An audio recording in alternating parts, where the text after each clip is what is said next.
Good morning, everyone. Welcome to Winning Mondays with KW Malaysia. My name is Mariah. I'm the regional training coordinator here.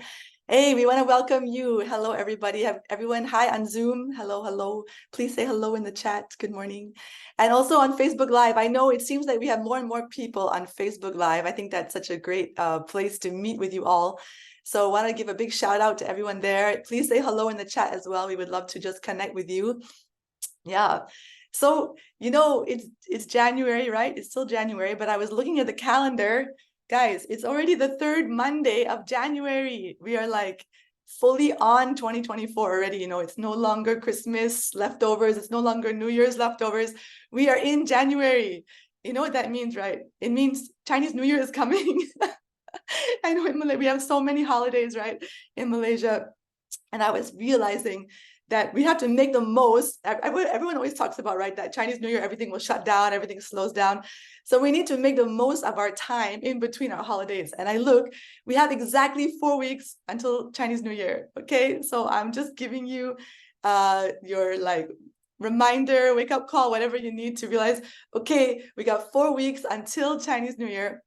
This is the time to get things done. This is the time to take action and move forward in our business, in our life, whatever goals we want to achieve. This is a great time to do that. So I'm glad you're all here today with us on Winning Mondays. We have a really extra special session, extra special guest. Definitely today, you're going to get ideas. You're going to get motivated. You're going to get inspired to do something with your business.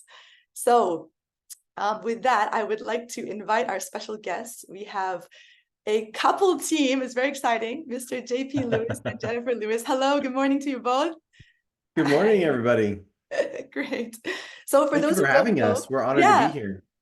Great. Yeah, we're so happy to have you guys all the way from Texas. Is that right? Yeah, Austin, Texas. It's very, very freezing here right now. So I wish we were with you all because it's starting to freeze up all the water around us. Yeah, you were telling me, right, you're having some kind of crazy weather, right? That it's extra cold. Yeah, they call it an Arctic blast. And so luckily it'll only last for about 24, 48 hours. And then it'll be back to normal, 60s and 70s in Fahrenheit. And it should be pretty comfortable after that. Luckily, we don't get Arctic blasts over here very often in Malaysia. Okay. Yeah, my family's all up and down the eastern coast of Australia, and lots of aunts and uncles, and they never get it either. Okay. You guys are just lucky, I guess. Yeah. But yeah. So for everyone on the call, if you don't know who these lovely people are, JP is the VP of Keller Williams Worldwide, the Vice President. And Jennifer, his wife, is the Director of Team Leader Community and Engagement, which apparently means he's the leader of all the team leaders in the US. Does that sound right? That's right. You got that. Very cool. So yeah, as we're going to have a big conversation today about being a $1 million real estate agent. But before we do that, maybe you guys could just introduce yourselves a bit more. I know I gave your title, but if you could just share a little bit about your background in real estate for everyone who's on the call, that would be great. I'd be happy to. Yeah, absolutely. You want to go first, ladies first? Sure. I've been with Keller Williams now it'll be 11 years in February, so almost. And in those 11 years, I had the honor and privilege of working for about 6 of them with Wendy Papasan. If you recognize the name, you should, because her husband, Jay Papasan, co-wrote The Millionaire Real Estate Agent with Gary Keller. And so if anything, what I did for those 6 years was live by the book and really practice the models. And I myself on the real estate team was a $1 million agent, or I was like $2,000 shy of being a $1 million agent 1 year after 5 years in the business, as the book says you can be. Fast forward, I was a team leader for one of our biggest offices in the system at the Austin Southwest with over 1,000 agents. And I am now working for Mark King, our president, who is really striving to help our team leaders win. And so that's my job. I wake up every day to think about how to help our team leaders win with education, training, and community. And that's where I'm at right now. Wow, Jen, that's an amazing CV right there. I'm so impressed. Yeah, it's been a joy to watch it happen. Jen and I met in 2009, got married in 2010, and by 2013, she was partners with Wendy in that business and helping Wendy begin that journey. And even now, you still have a partner with an agent team here in Austin who is also kind of grew up with you in the company. My story is very similar, just a little earlier. I actually found Keller Williams in 2004.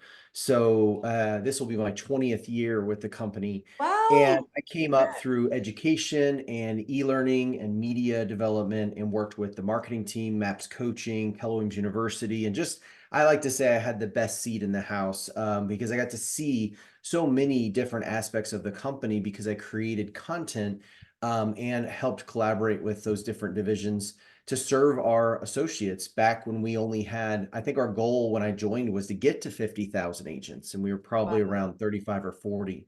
And we only had maybe 500 market centers at the time, because that was also our goal.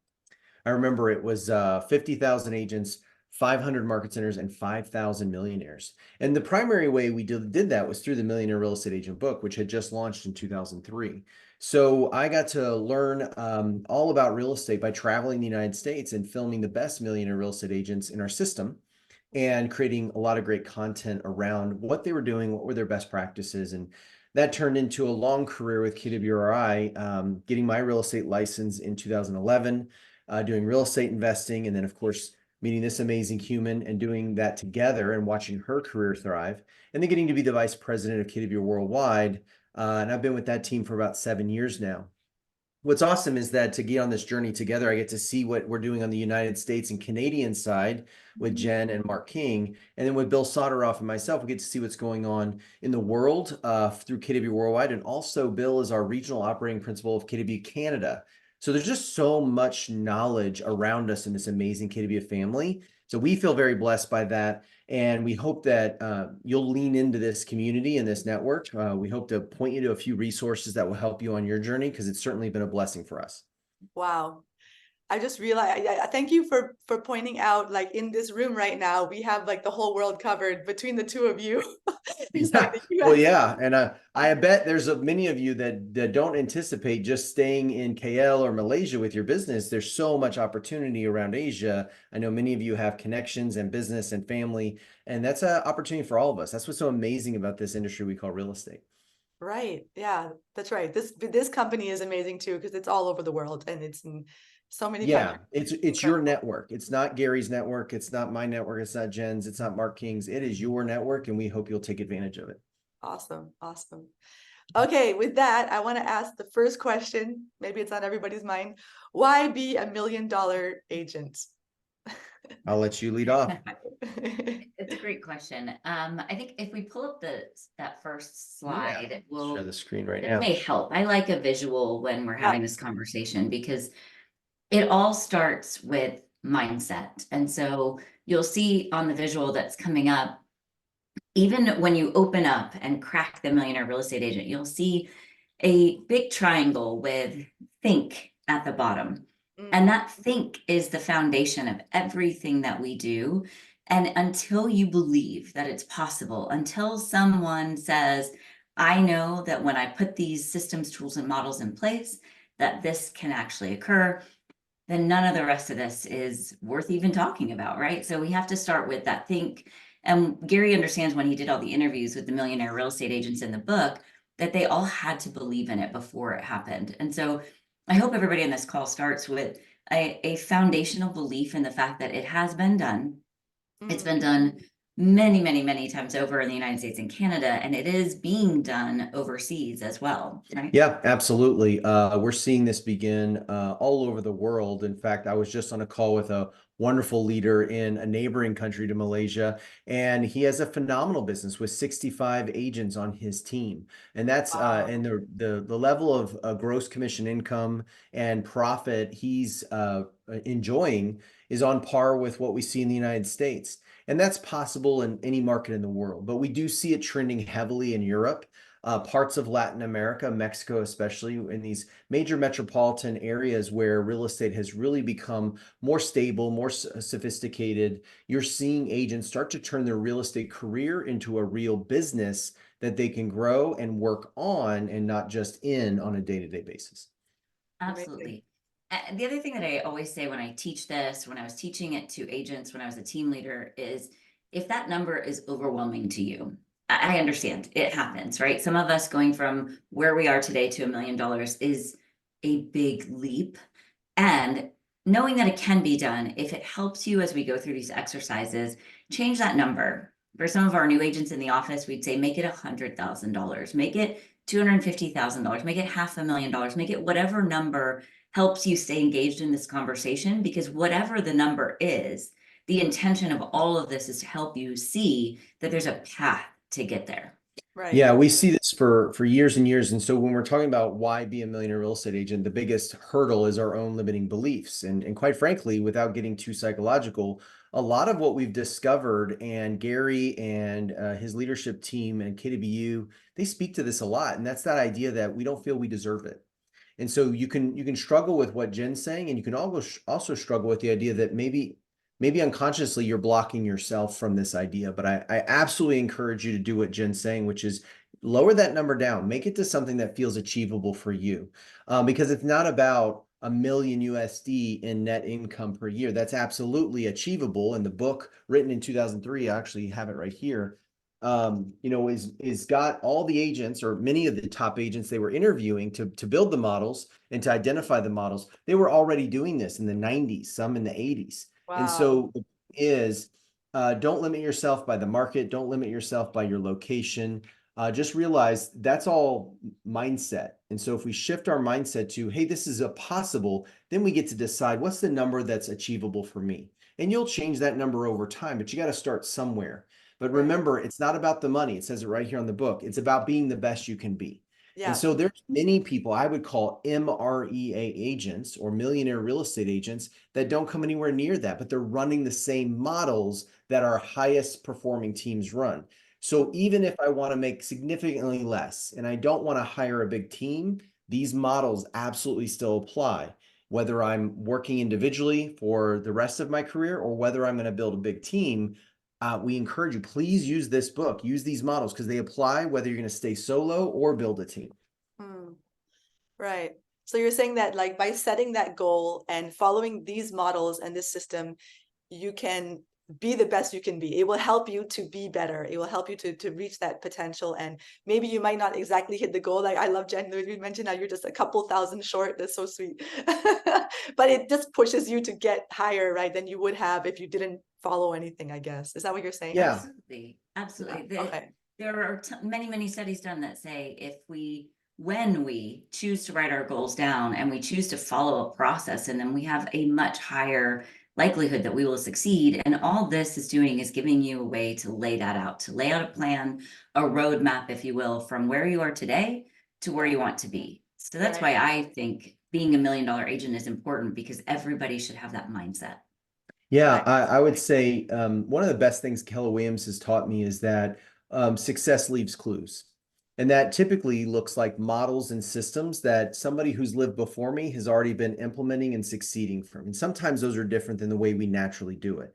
But this isn't that complicated. You're already out there listing and selling property. You're already actively in the business. You're affiliated with Realty and KW Malaysia. So you already know how to do these things. This isn't about relearning all of that. This is about asking yourself, is the current model and system I'm following for my real estate career serving me well? If it is, great.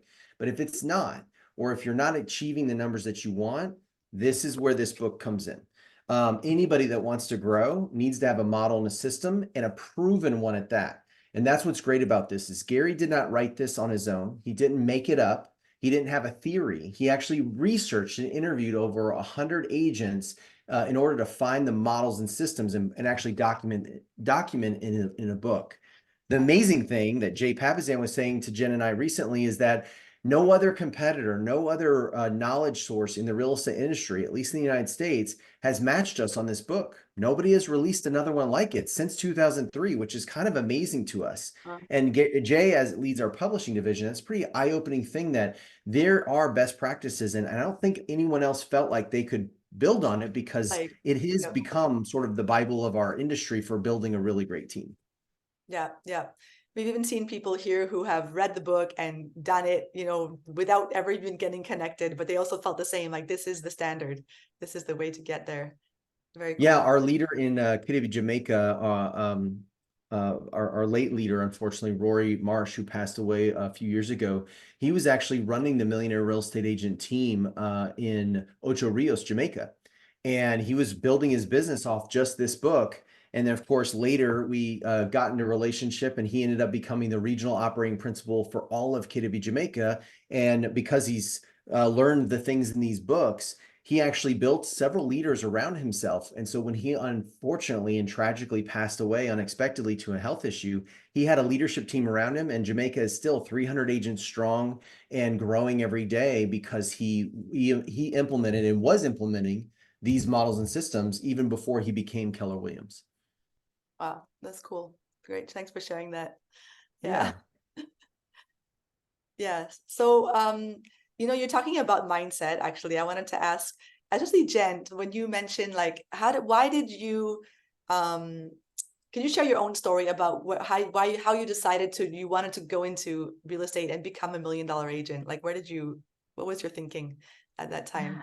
It's a great question. And I will tell you, I didn't start out thinking I was going to be $1 million agent. In fact, it really took an opportunity to sit down with someone. It happened to be Wendy Papasan, and she laid out a vision for what does this really look like and how do you get there? And she told me, based on sales and based on what we could do together, what my first year in real estate would look like. And for me, that was enough to make the jump from, I worked for IBM for 13 years. So that was what I did previously. And once we got into it, once I saw that this path, the methodology with waking up every single day and doing script and dialogue and making sure that I was doing my lead generation activities every day and that I was leading with prospecting and adding on marketing to the back end, we were living the model. And I feel like there was a shift somewhere in there, maybe a year into selling real estate, where I realized why this book was so important.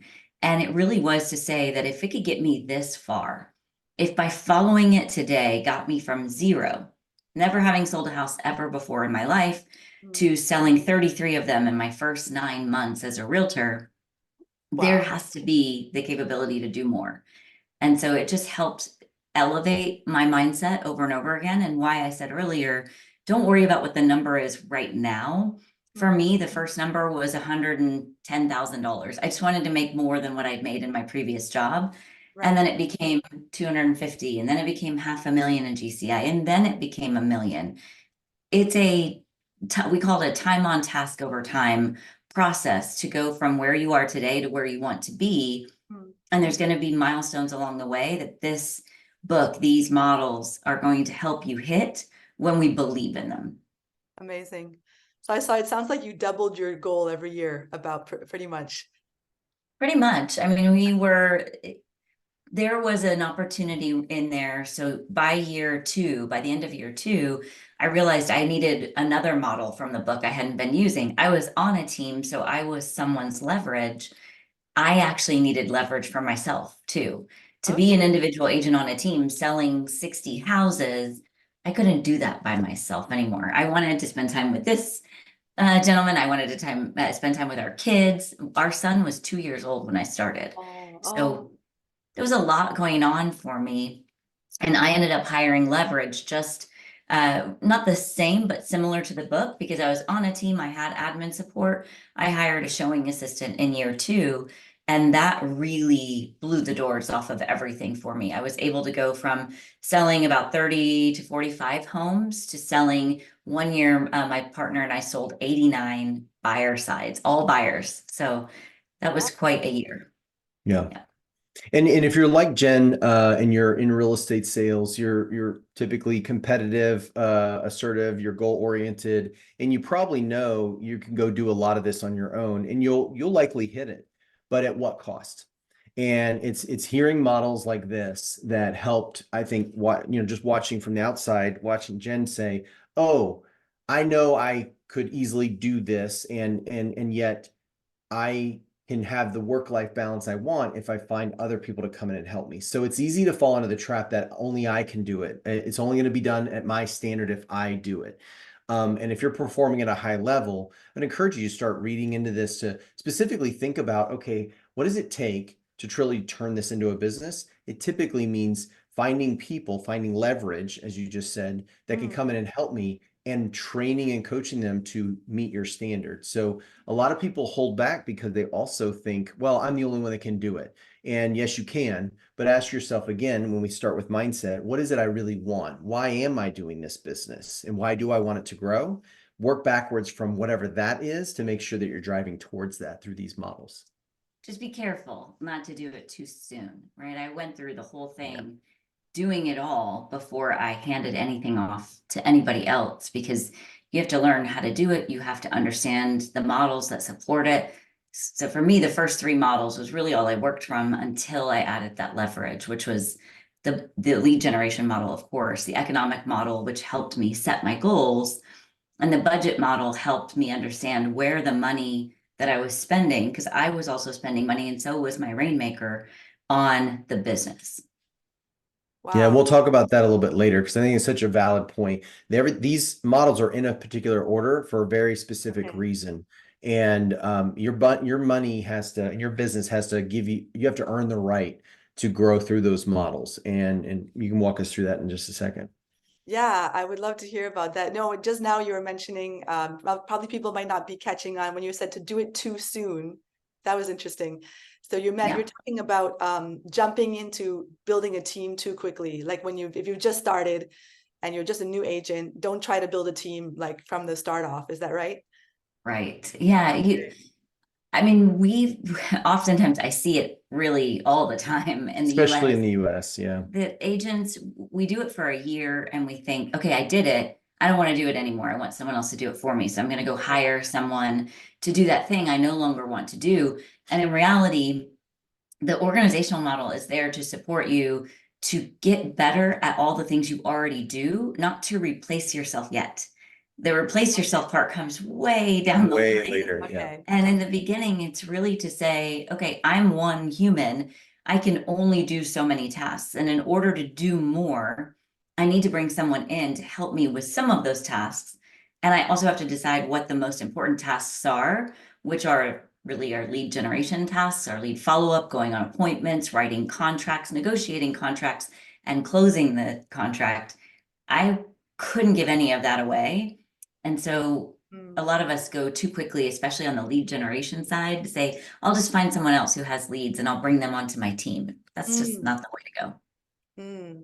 I appreciate hearing that. Yeah, I felt the same with working. I noticed agents, they really want to get rid of this lead generation thing. Right? Yeah.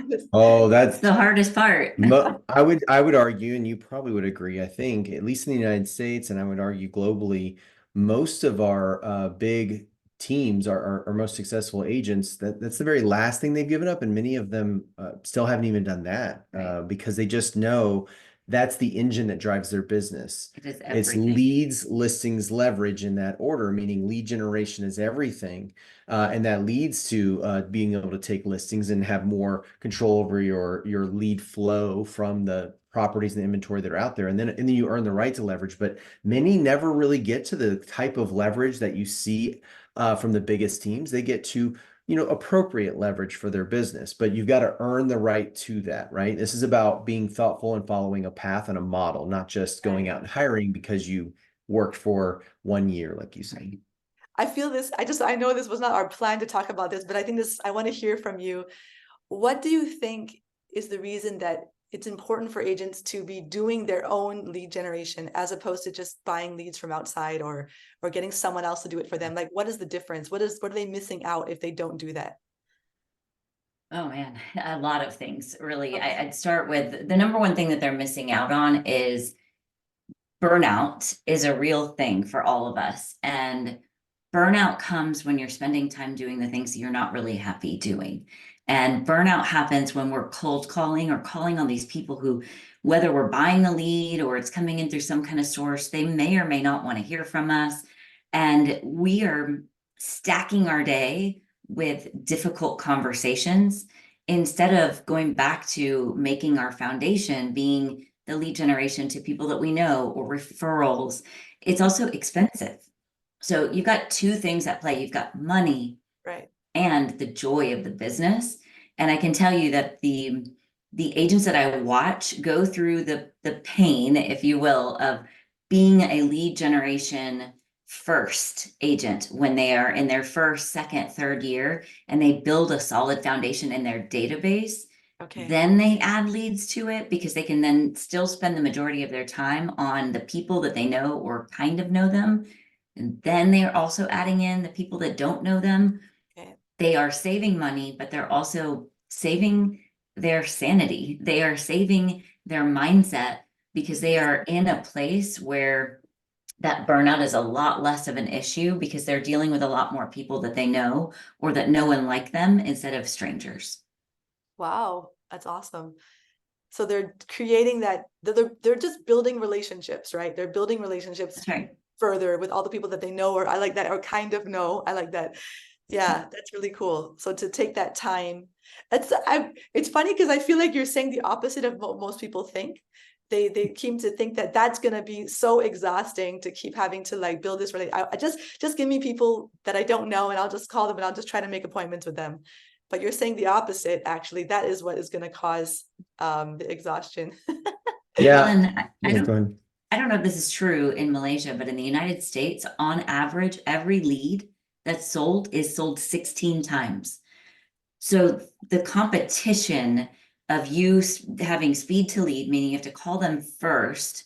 And no matter if you're with your family or you're at dinner or you're in the bathroom, or you have to jump on the phone so quickly to stay on top of it. And then you're competing with the 15 other people that may also be calling them because that lead was sold 15 other times besides the one time you got it. Wow, interesting. Yeah, there's an interesting phrase that Gary uses, and it's simply this: she who controls the lead controls the industry. And it could also be said for your business. If you control the leads, you control your business. If something or someone else controls the lead flow to your business, then they are actually in control of your real estate career and your business.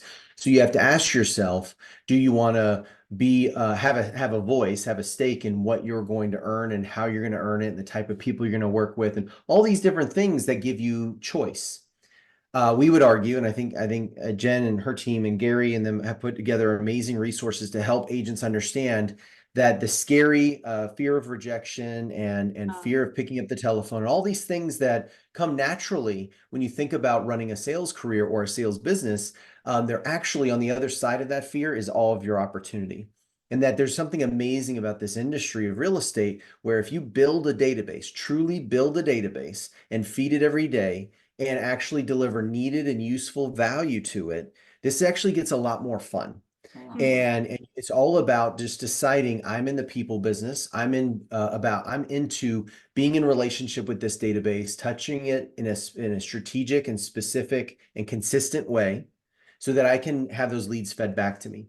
And those agents, I think, don't fear lead generation. It doesn't burn them out. And then it's just a matter of how do I scale the business from the lead flow that's coming out of my database. Now, lots of different things can come around the database. Some people still love portal leads, and Zillow still can absolutely be valuable for some agents. But if that's all they're doing, and I know this is common and worldwide, so many of these different portals around the world are watching Zillow in the United States, and that's what they're aspiring to become. And trust me, they are not interested in helping protect your commission or your time with your family or any of those things. Their expectations for lead response time and their ability to resell that lead to as many people as possible is all going to start showing up in your marketplaces as well, if not already. So just understand you get to take control back because you have the opportunity to build relationships, because this business is about relationships. It's about the local agent and your sphere of influence and your reputation in the marketplace. And if you build on that, like I said before, this can be a lot of fun. Wow, that's amazing. Well, thank you for sharing that perspective and just pointing out, like you mentioned, right? She who owns the lead owns the business. Is that right? Did I get it? Okay. Yeah. It's a good one. Yeah. You'll feel it. The industry in the United States as a whole has been pulled in many directions because of portals and companies like Zillow, because they did such a good job of capturing attention online for people searching for properties or thinking about selling their property or getting a home valuation, right? So when that happens, they can start asking for large portions of the agent's commission for that value, up to 40, 50%, I think. And that's where your portal partners are going. It's not necessarily bad. It's a great business model for them, but it's Yeah. not going to be any type of business model that protects you, your commission, or Right. your relationship with the customer. Okay. Thanks for sharing that. Yeah. Okay, I'm going to pause for a second. So, everyone who's listening on Facebook, on Zoom, maybe you hearing all this, it's stirring in your mind, and you're coming up with questions or thoughts that you want to share. So please feel free to write your questions in the chat or put your thoughts in the chat. We'd love to just have some conversation here, and I'll pick out some questions to ask them. As we go through our interview or our discussion time this morning. All right. So on that, maybe JP, you're mentioning about worldwide, right? Would you say that this phenomenon, I mean, Jenn was talking about how it's, happening in the US at such a big level. Do you feel this is happening only in the US, or do you feel it's happening around the world, since you're the one that's seeing what's happening around Yeah, the it's actually definitely happening around the world, especially in big parts of Europe. In the worldwide collective business outside the United States and Canada, we have roughly 20,000 associates in our global family, not counting the United States and Canada. Out Okay. of that, we're estimating, and these are rough numbers right now based on our command platform, which has just brought in a lot more features for teams. And based on that, we're seeing about 430 teams officially in command using the Okay. team features, where they're Okay. lead routing to each other and all of those things that a team would need in their technology platform. I predict there's many more than that just haven't chosen yet to engage in some of the features that would identify them as a team. But that's absolutely a trend we're seeing, and it's growing. KW Portugal, for example, just recruited the #1 team from Remax Portugal, and he's actually #1 across all of Europe. I'm sorry, #2 across all of Europe in production. And he came over for a big reason to get better at running his team that was already successful using real models. And it's not that he couldn't buy the book, but he figures, well, if Gary's got a whole brokerage and the book has been so useful for me, what else am I not learning, right? So he comes Okay. over. But the point in that is that even in a smaller country like Portugal, compared to a France or a Germany, in terms of number of agents and in the sophistication of the industry, you still see agents forming teams, even in businesses like Remax, which historically don't have a lot of training for how you form a team. They basically run a totally different model. And what's inspiring about that is that there is no market limitation here. We see it in Turkey. We see it in South Africa. We see it in Mexico. We see it in Central America. And Argentina alone has most of our biggest performing team or agents in Buenos Aires are all teams.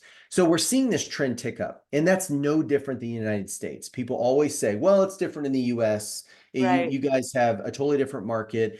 And you have to remember, not that long ago, it was a very dependent market or industry, meaning you got the yellow jacket and for Century 21, and the company was the brand, and that was everything. And you really leaned on that to receive leads from your office owner. You worked the phone desk, and everyone had to apply for times, and that was just kind of how the business was. Every agent was replaceable because it was the owner of the office that mattered. Keller Williams came in 1983, and then by the 90s had already started changing the conversation to agent-centric, meaning it's actually the agent that matters, not the company brand, because people do business with other people they know, like, and trust. And in real estate in particular, if you're an agent that can go out and build your reputation, maybe even your own brand, you can build a business on top of this model. And that's kind of the theory that Gary came out with. And when you research this, we became the most attractive company to people like this. And so you're seeing now in Europe, Latin America, and certain parts of Asia, we're becoming attracted to those teams because they're becoming more common. The reality is every real estate industry gets more sophisticated because every business is getting more sophisticated as technology grows. You're going to see the industry and agents in particular get smarter about using technology, systems, and models like this to figure out how to scale. And when that happens, you're going to see agents, really top performing agents, form more teams. So it may seem very early now, but it will happen quickly over time. Wow. Okay. Yeah, I like how you're I didn't expect that, but the way that you're seeing the growth is by the industry moving towards building teams. I mean, the first thing was just becoming agent centric. So it's about you as you're building your own business with people that know you, like you, trust you, all that. And then from there, as it gets bigger, you build a team, and that's going to be the model of the future, I guess. And yeah, being able to reach those goals. I don't like to assume that any one person built an entire trend in an industry. I think a lot of factors affect that.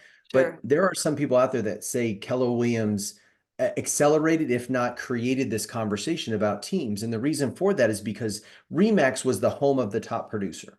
Lots of top agents went to RE/MAX in the early 80s and 90s because of the brand and the compensation model, which was, oh, I'll pay your monthly fees. You're letting me keep 100% of the money.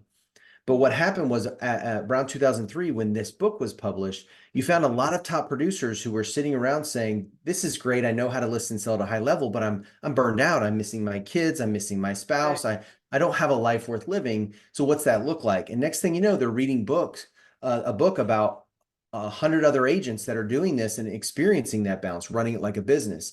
That ended up attracting people to us because really talented salespeople don't go to other brokerages to learn how to sell real estate. You can learn how to sell real estate anywhere. What they were learning was how to run it like a business. And so over time, in every industry, you see technology and models and systems start consolidating things and removing waste and inefficient processes. And I think the same is going to happen around the world. We're seeing it mostly in Europe, but I think you're going to see more things where the agent can start being more of a business owner in the local marketplace, because as the technology has come, I think you would agree, we haven't gotten more globalized. We have to some degree, but we're actually very hyper local now. The more information we have, the more technology we have, the more questions the consumers have, and the more choice it seems like we all have. So that's kind of why I think agents have an opportunity to become the local expert. The one point of clarity I would say there is sometimes we misdefine team. And I would tell you in the United States, 80% or more of our agents are still individual agents with an admin, or individual agents with an admin and maybe simple. A showing partner. So I don't want anyone listening to think that when JP says that suddenly you're at risk and you may have to go join somebody else's team. That's not what we're saying. We're saying teams, even at the most fundamental small level that the book teaches you how to build, is what we're seeing, so that people can do more and be a better service provider to their clients by having a small team to help them. And again, that small team could just be an admin or two admin, and even just as little as adding on a showing assistant or a single agent. We're not talking mega teams. In my office, very rare. In Austin, Texas, where we sell a lot of real estate, billions of dollars of real estate every year out of one office, there's 1,000 agents, only 75 teams. So there's still, and those are teams with people on them that are considered buyer's agents or listing agents. There are a lot of other teams throughout the office that are, as I said earlier, just that admin or two admin to help them run their business. Okay. Right. They're just like having that leverage to help them to do more. Correct. Right. Yeah. It's just about becoming that local expert and being able to deliver good service. And so that doesn't mean you have lots of people. It just means you know your database, you know how to serve your clientele, and you your business has to earn the right to bring on the leverage to help you scale that if you want to get bigger in production. Nice. Okay, no one has written this question, but I'm imagining, since you mentioned about Europe and South America, South Africa. So what about Malaysia though? What do you think? Do you think this is something that can happen here and that it's happening, or what's your perspective on this? Can we do it too? I absolutely think so. And Reitfield and KW Malaysia are absolute proof of that, right? I've been there twice now for 2 different events and masterminds with all of our Asia Pacific regions. And just in KW Malaysia alone, the platforms that you have, the RENs that actually have built out teams and have a relationship with developers and also see value of being affiliated with KW Malaysia and using these tools is evidence alone. It's just a question of what's right for you. So in Malaysia in particular, I think you have to slow down and look at the market and start asking yourself, okay, Well, if we're beginning with our mindset and where we want to go, what is my big why? How long am I going to be in this industry for? For Yeah. some of us, it might be 10 years, 15 years, 20 years, or we might be just getting started. So you have to ask yourself, okay, what do I want my career to look like? We call that begin with the end in mind. And it might only be a certain amount of money you want to make per year. So millionaire or real estate agent may not be appropriate, but that means something. It means that career worth having, that business worth owning, whatever that is for you. And so first, that means we have to define what is the outcome we want from this career or this business, and then work backwards. And of course, lean into reading and ask yourselves, okay, what is the economic model, the lead generation model, the budget model I'm going to need to get to that level? And maybe you might even go to the organizational model if you need to hire that administrator. But we've got to just follow the process. But what that looks like and how scalable it is will depend on your mindset more than the local market. So is it possible? I've seen evidence that it is. I think what's really interesting about Malaysia and all of these regions is the opportunity to learn from each other in an environment where you're seeing others that have gone before you, and you have such highly attended events like KW Malaysia has put on at least twice now that I've gotten to be a part of, where you have 1,000 people in a room. That is an amazing environment. And frankly, we don't see that everywhere. In some places, it's still very guarded where people don't share and they're not willing to tell you how they built their business or how they hired their first assistant or maybe how they got their GCI to a certain level.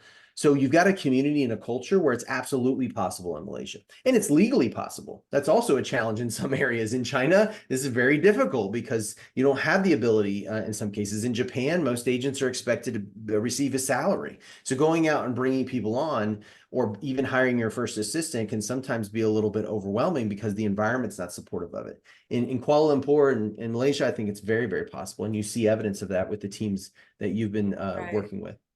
Wow, I love what you shared just now about what you saw in the culture, that we have that openness. People are sharing how they got there to a higher level. How did they build their team? How did they hire people? I really appreciate that. That's something that's big on my heart, to have that openness and that let's Well, I win think that's why we together. disrupted Remax so aggressively, and it's a wonderful company. But I've been in this industry 20 years, and I can tell you, I've talked to almost every single person to, as he says, in that environment, the top producer, the home of the top producer, meant a lot of them weren't really in a culture of sharing. It was more like we're competing against each other. Keller Williams created such a dynamic and unique culture that not only did we have books where you could learn and grow, but we had community where top people felt like there's enough business for everybody. Let's all share and learn. Even if it's just me trying to get double my production and maybe earn the right to hire my first assistant, those individuals were sharing with others who were on the same journey. I mean, we're only here because of Jay and Wendy Papazan, quite frankly. I mean, Jay poured into me and then Wendy poured into her, and we're trying to do the same thing for others that are in our organization and in our circles. So I think that's a huge part of it. And if you're in a community, an industry, and certainly a company where that's happening, then you're in the right environment. It's just a matter of picking what you want to achieve. Yeah, that's cool. I know it's like it's my heart that the whole industry would rise up in the nation, like in the whole country. That, I mean, with all of this stuff that is these systems, tools, models, the best systems that you're saying, right, coming that are available, bringing it to Malaysia, that everybody could benefit, right? That the whole industry could rise up and become more professional, become at a higher standard, where people could do this at a higher standard, better service for the public and better experience for the business owners as well. I think it's one of the things we'll share with you is a book club that Jenn is leading, and it's a video series, and I know it'll be in the wrong time zone for most of or all of you, but you'll get to watch the recordings, and you guys already as a team do a lot of this, but locally you can create a little book club, even if it's just two of you. But the idea is that you create an environment where you're having the conversation, even if the two of you have not even opened this book before, or you're just beginning to list and sell real estate. Sit down and start talking about what you want to do. And in community, even if you're not getting mentored, you're going to find better results and better support in continuing to go. If you help enough people get what they want, then you're going to get what you want. And so I absolutely think you have to be in these kind of environments if you're going to try to learn and grow and implement a different way of doing business. right. I wonder if this is a good time. Maybe you could share with us actually the models. You know, I know you're Yeah, I think that's a about great that. idea, actually. Let's talk about like what we're really describing here. And Jen, I'll let you fire away at this. This is your slide deck, because Jen, just to be clear, even though she's now in the team leader role, she's still living in the agent world because of her agent business, but also she speaks to this every single day because as team leaders, that's our whole job, is to consult top producing agents, both with our company and without our company, to these models.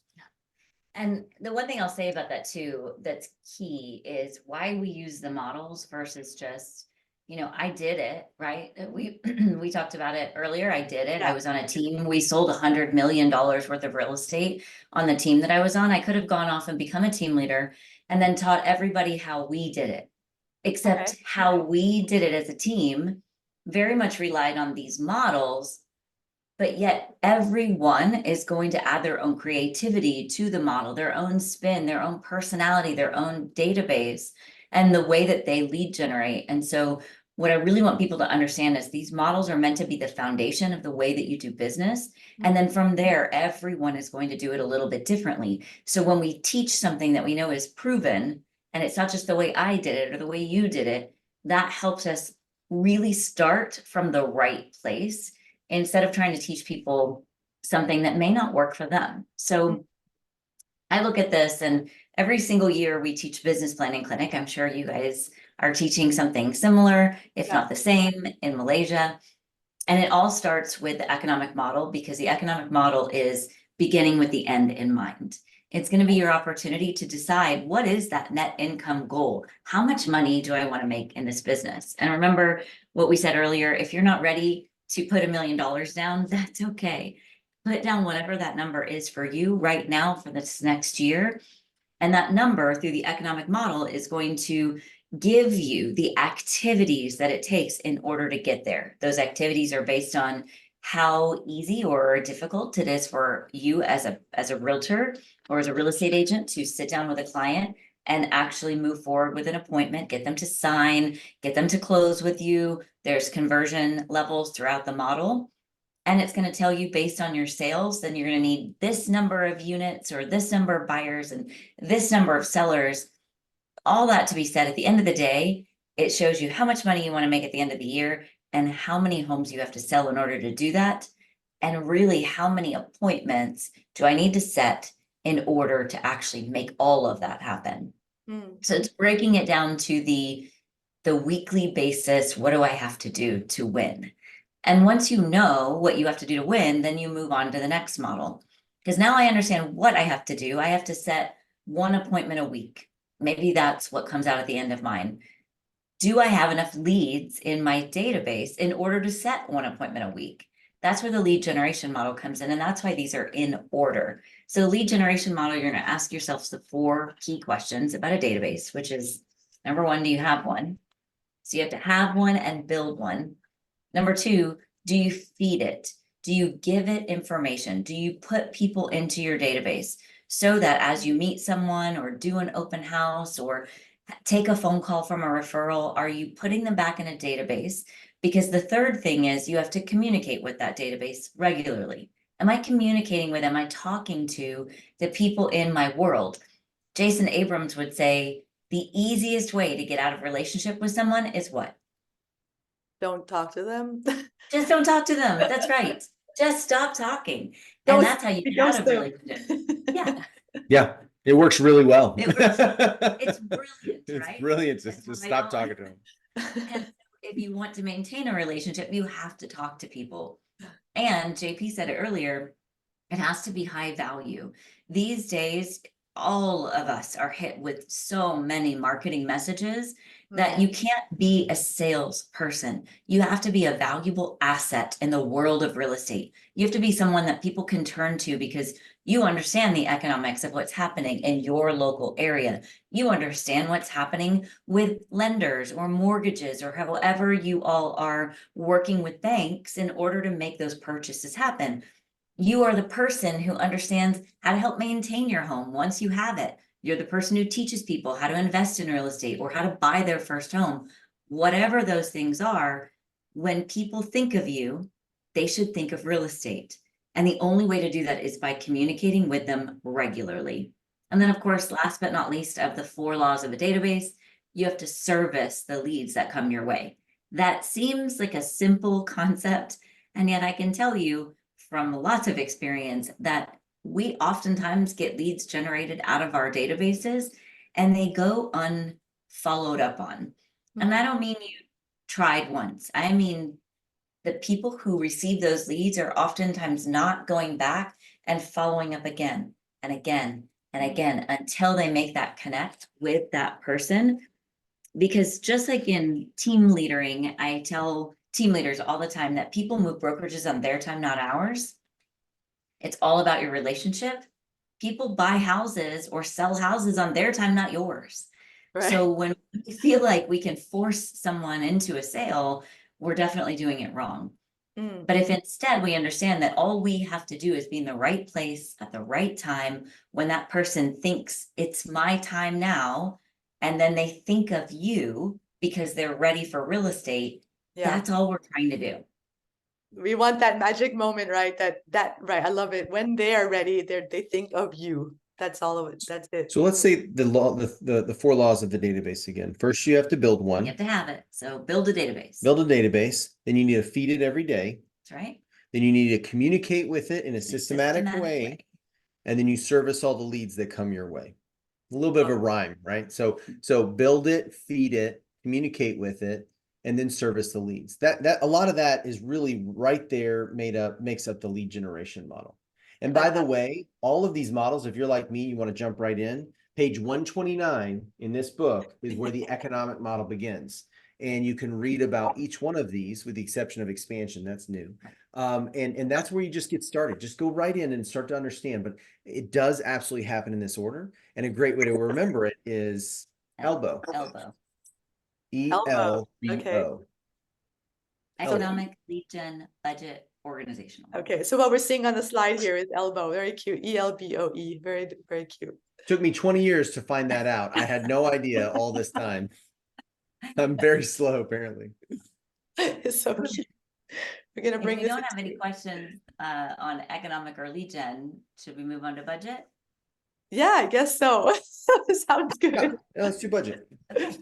So when we think about, not only we now have the money, we know how much money we want to make in this business.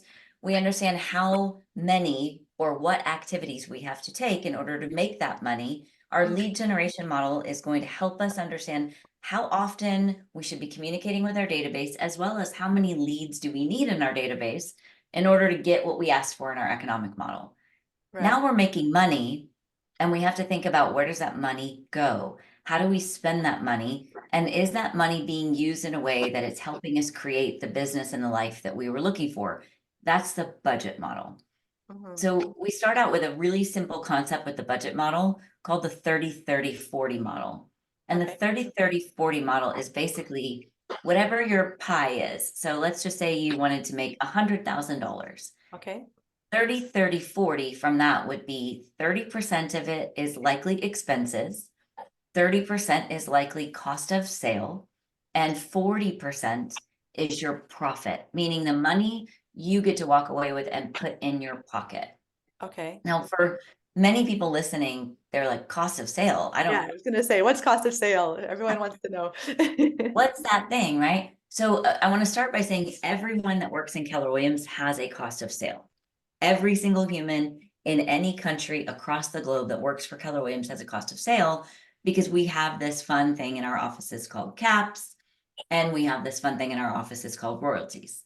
And so those two things are things that we only pay when we make a sale. Right. So cost of sale only occurs when that sale happens, and everyone has that cost of sale in their cap and their royalty. Okay, hold on. So it's that portion of the sale that goes to the company, that goes to the market center and to the KW. That's one example of a cost of sale. Yeah. I think that will make sense to our listeners. Yeah. Yeah. Now, So, if I have an agent that works for me, so let's say I have a showing partner or a buyer's agent, and I pay them a percentage of the commission, so they only get paid upon the sale as well. That's also cost of sale. Okay. Cost of sale is only the things that come out of the commission check.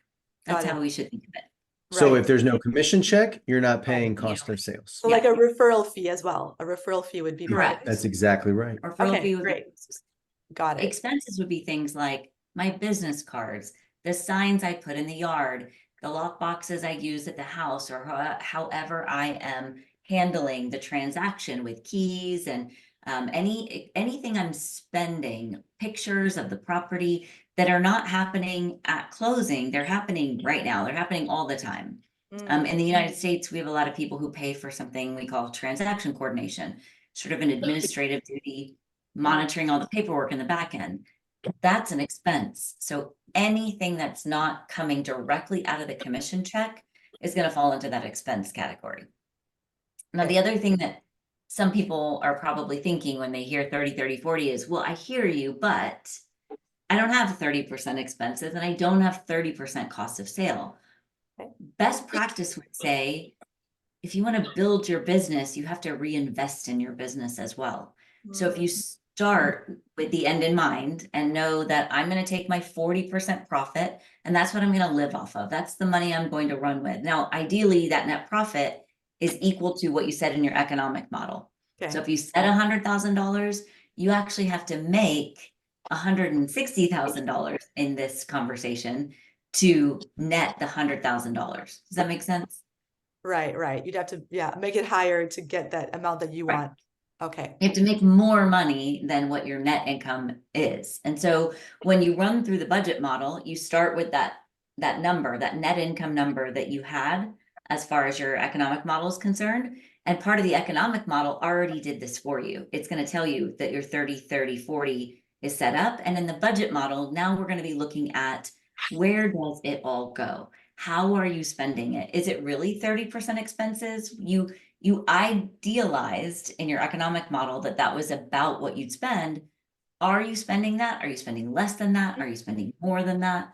It gives us an opportunity to put our money in check and make sure it's going in the direction we wanted it to go. Right. Yeah. And in all of this that you're hearing, perfection is not the goal. No. Just progress on getting better and more purposeful at how you look at your business on a daily Right. basis. This can be a simple exercise to do the economic model, to figure out how much money do I want to make, and simply do very simple math on a piece of paper, literally to work backwards from that to figure out how many appointments and business, how much activity you need to do so that you can go take that action right away. That's why it's number one. Then what's the action you're going to take? It's some sort of lead generation activity to generate that business. And of course, building a database along the way. And then in the budget model, reality shows up. Where did my money go? I've been spending money as I do this work. Where did it go? And just doing a simple spreadsheet to figure out where your money's going. Obviously, some of it's going for cost of sale because you have royalty, you have company currency to pay. But then in other cases, it might be a referral and so on, or just a fixed expense that you're paying just to be a real estate agent. Right. And that's kind of a simple way to think about it. But you can see why it's in that order, because you have to go in that order to really be purposeful as you go out and start working. I was thinking for our agents, I'm pretty sure that the biggest expense they have is probably marketing, like all the advertising. Of course. Yes. I think that's what that's the one that they probably have to be careful of, that they don't overspend Right. in order to get their leads and get their close their Right. deal. Well, two of the parts of the budget model are playing red light, green light, which is looking at what are you spending your money on. So if you're spending $1,000 on some kind of marketing, is it earning you back $1,000, $2,000, or less than the money that you're spending on?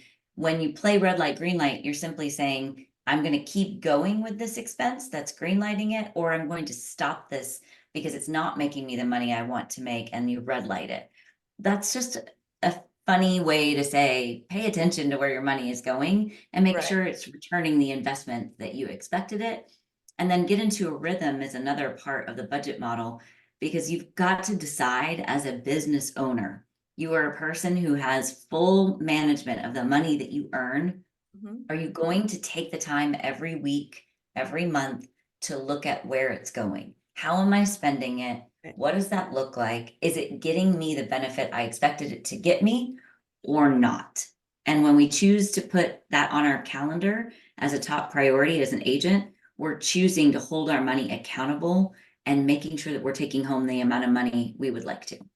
Yeah, I coach our team in New Delhi, India, and they are listing and selling and actively growing their business. And they use a service, two services, to help with social media marketing. And so after 6 months, as a coach, I had to hold them accountable to, is this expense returning any business to us? And we had to look at both services. And one was returning leads that were converting into actual buyers, and one was not. And so we cut that second expense to be accountable to the fact that if our money is going out and we're not getting a return, we have to stop spending. And that's what we all have to do for everything that we spend money on if you want to build a business purposefully. Wow, that's a good feedback. So that I love what you said, Jen. You have to put it in your calendar to take that time to go and look and reflect, and hopefully you're tracking and seeing, where are you spending the money, and JP, you mentioned, like, is it actually giving the return, and then focusing on only the ones that are actually giving a good return, and you can get rid of those other methods of advertising that maybe are not working for you for whatever reason. Yeah, I don't, would you prescribe to this? I mean, it sounds to me like the economic model, as you just described it, is something I do at the beginning, and I probably need to be revisiting that at some consistent level, probably once or twice a year at least, right? But then lead generation is something I'm doing every day, right? That's the key engine to my business. And then the budget model, you're looking at it at least monthly. At least monthly. At least Okay, monthly. at least monthly. So That's cool. So it's not like you're analyzing spreadsheets every day. You're out there lead generating every day. Go be a real estate agent. Go sell real estate, and just purposefully look back at your budget model and see where your money went for the month. And if you can get to doing it weekly, great. But the economic model is the economic model. You define that and go have a great year and then revisit it again. But you only have a great year by lead generating consistently, watching where your money's going. And then you earn the right to organization, which is a whole nother conversation. Right. Yes, I see that. The fourth organization, the fourth model on the list. Yeah. What do you want to share about that briefly? Yeah. The only thing I would say about the organizational model is please don't do what the US agents are doing, which is don't go out and hire an agent, hire admin first. And the main reason why, Admin meaning administrator operations. right, someone Okay. who's going to help you with paperwork and making calls and following up on tasks that you have, not necessarily real estate activities. Because number one, it's going to be less expensive for your business to hire an administrative assistant or someone who's doing operations than hiring an agent, because you're not paying them a percentage of the commission, you're going to pay them a salary. But number two, when you do, if ever, get to the point in your business that you want to hire an agent, what value do you bring to any agent that you hire on a team if you don't have someone managing your database and your money and your marketing plan? You're just hiring somebody else that you're saying, you owe me part of your commission, but I don't have anyone here to support you, because as agents, we're not really good at supporting each other. We're really good at running out and doing the business. And we need that help from someone who knows how to run the business from a financial and organizational aspect, to be there to support us, to work on our databases, work on our marketing, work on our back end transaction things. And even more importantly today, our customer service. Right. Wow. So if you want to build a team, you need to start by hiring that administrative assistant to do all those administrative tasks.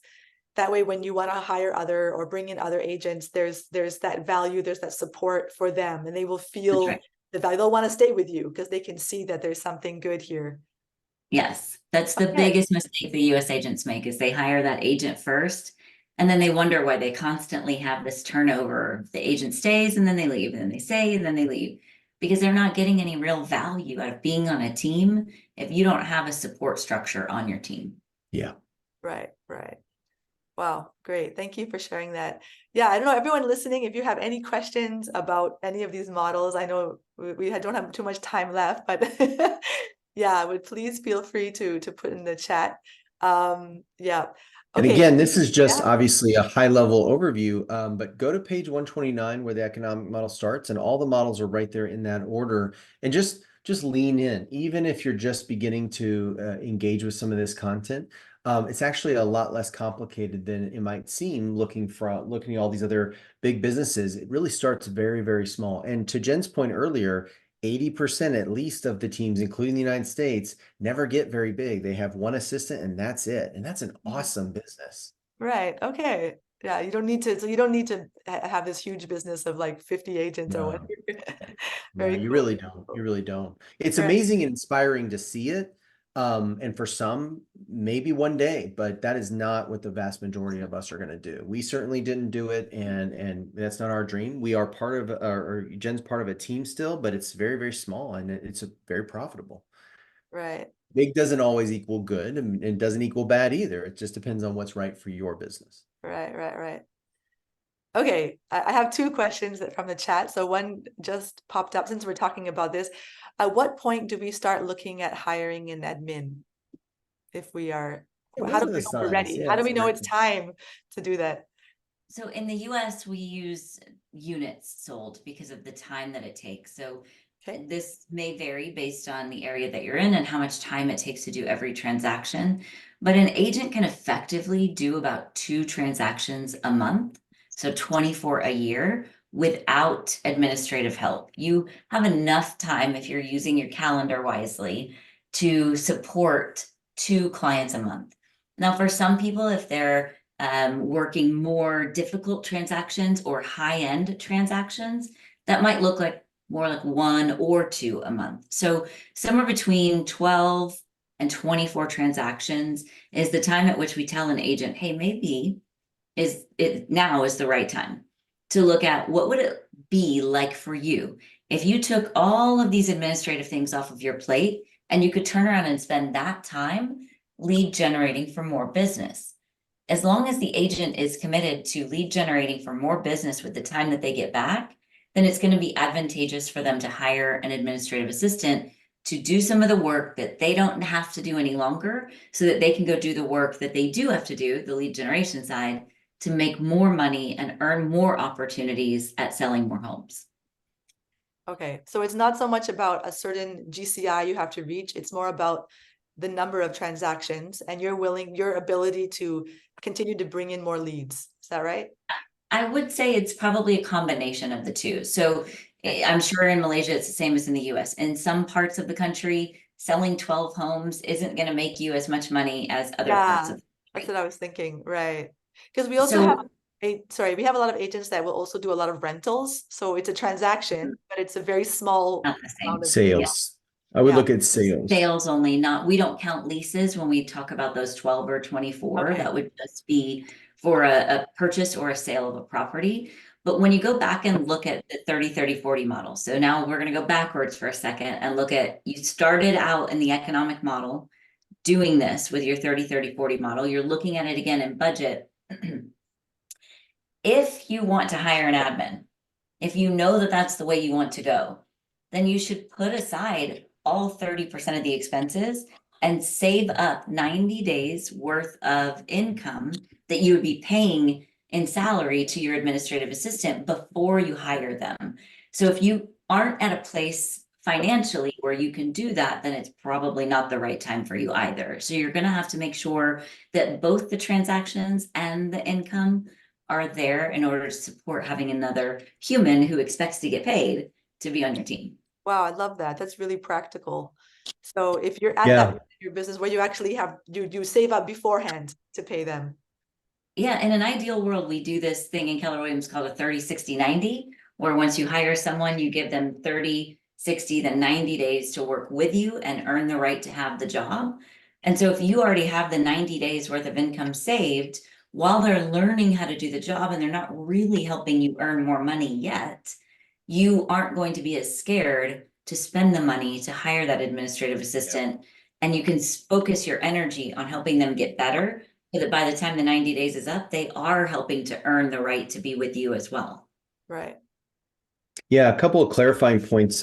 Obviously, you're probably working with a lot more than 2 clients a month, but you're using 2 clients a month as a metric of what closes, what actually transacts. So you certainly, as an agent, would probably be working with maybe double that or triple that, depending on how much fallout you have from clients who choose not to buy, or maybe you show a few properties and then they disappear. But you want to look at closed transactions. So for our market, you might spend, in a balanced market, how much time with a client before they actually go under contract, meaning they pick a home and make an offer and it's accepted. Depends. I mean, in our market, Too wild to know, it's probably. very wild. And that's another thing that each agent should be monitoring, right? For me, I knew it took me somewhere between 5 and 10 homes to put a buyer under contract. And that included showing them all 5 or 10 homes, plus having a buyer consultation.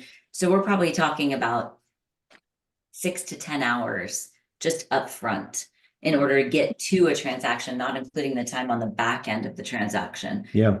And then when you go under contract, it's typically 30 to 60 days to close in our marketplace, depending on the transaction. So if transactions don't close and you don't get paid for a longer time period than that, then you have to ask yourself, okay, how much work do I have as the agent in that process after they've accepted the property, paid money, and we're waiting for the paperwork and all the commissions to be paid out? Sometimes that can be very long. I mentioned Jamaica earlier. It could take 120 days to almost a year to get paid. But in many markets, and I think Malaysia might be one of them, if I remember correctly, you may not have as much work to do because the notaries or the lawyers or other groups do that. So you have to take all of that and as a group sit down and say, okay, how many units is appropriate? But I think 24 is a really good place to start, and then work from there to say, how much time am I actually giving once I'm under contract and we've transacted? It might be much higher that you can do before you're ready to hire an admin.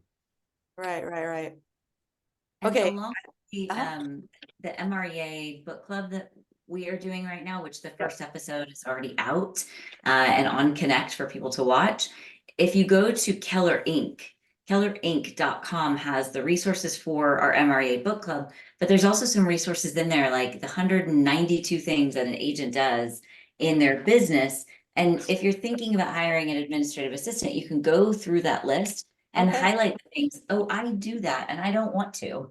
And you could start to build out the job profile for the administrative assistant you would hire in your future. Nice. And we're putting the link there so you can register for the call and also see that site where kellerinc.com and others, where you can get all the resources that are downloadable for free. And your region is making the recordings available. They have all of those. The first one's out, and there'll be, I think, 8 episodes, 6 episodes. This wonderful person's hosting them with a lot of other really great subject matter experts that are also joining her to unpack the book. And this is a good model for how you can start to lean into it as a group together locally if you want to start your own small book club. Thank you.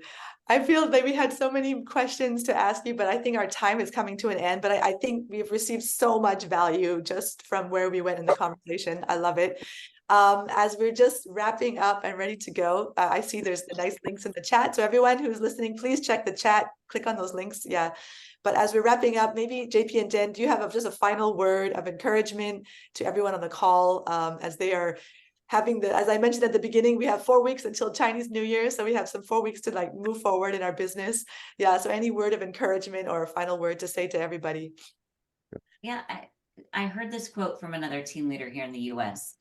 Imperfect action beats perfect inaction every day. So do something, just go for it. It does not have to be perfect. You can screw all the models up. It doesn't matter. As long as you make the intention to go out there, start looking at them, start using them, they will really help you. I tell people all the time, the models really light the path. So the path might seem dark. How do I get there? How do I make that kind of money? How do I make the money I intend to make as a realtor? The models are the flashlight turned on to say, this is how I light the path in order to make all that happen. Wow. And I put that quote in the chats, and somebody was asking to repeat it. It's basically like, just go. You're already going, and you're probably doing very well. This is just a matter of not stopping, but going. And every day, what is it? They say 1% better. Get 1% better. If you got 1% better by the end of the year, you're 365% better. So just keep learning and trust me, we are all screwing it up, including the United States. I've been in this company 20 years. I still can't remember everything the book says. And there are many, many top performing teams that struggle every day because the market's challenging us, new competitors, new opportunities that distract us. So my piece of advice is exactly with Jenn. Just get into action and give yourself a lot of grace. You're building a wonderful business in a wonderful industry and in a wonderful community of KW Malaysia with learning-based leaders and agents all around you. So don't be afraid to be vulnerable, right? To ask questions, even if you think everybody else knows the answer and you feel embarrassed to ask the question. Ask questions of each other and go and anybody that's achieving even a little bit more production than you, ask them what they're doing. You'd be amazed how much that doesn't happen for people in their lives. And to be asked a question about what you're doing is rarely an opportunity for that person to look down on you. It's an opportunity for them to feel really touched that you're asking and leaning into them. So if I could tell you one piece of advice, after 20 years of being Keller Williams, be learning based. Be willing to be vulnerable enough to be learning based every day. And it's what the most successful people in our company do, including Gary Keller, who the reason this book exists, and there will be a second edition in the near future, is because he's the most learning-based person in the history of the real estate industry. And he's passionate and very curious about what happens to the real estate agent as they build these businesses. What is that experience really like? And that's a blessing for all of us that love listing and selling real estate. So go do that, be learning-based, and it will serve you well. Wow, thank you so much for coming on here at night in the cold. Oh, We we're really great. Yeah, appreciate yeah. you We got the guys heater on, so thankfully. much, so much. Yeah, so I love it. Yeah, so everyone, let's go out there. Let's ask each other questions. Let's Incredible. go. And let's take action. Imperfect action beats perfect in action every day. Awesome. So we'll see you all next week on Winning Mondays. And thank you and goodbye, everybody. Yeah, and have a wonderful Chinese New Year when it comes. Go be Okay. productive. Take care. Okay, thanks. Bye-bye. Bye.